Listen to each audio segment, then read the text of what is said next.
of applause, I would like to call Mr. Abuzer from class 11 science for a speech.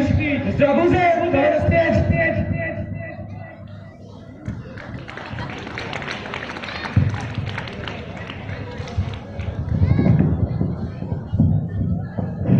Good morning to everybody. Myself, Abdullah Faruqi.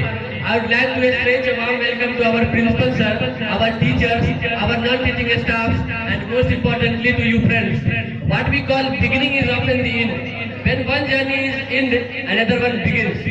Today we conduct a farewell program for our 12th class students because their journey of school life is ended. But lesson taught by our teacher who always said that this is just a chapter of our life which gets closed and the new chapter of our life is begins.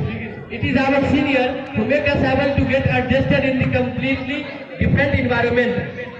We have learned many important things to our senior and we enjoy a lot together during any event celebration.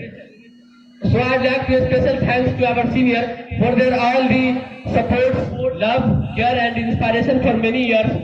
They care really like our big brother and sister. So we really miss you all them very much and so we really miss you all them very much and always keep close to our heart. So I'd like to wish you all with great future and bright life. That's all. Thank you.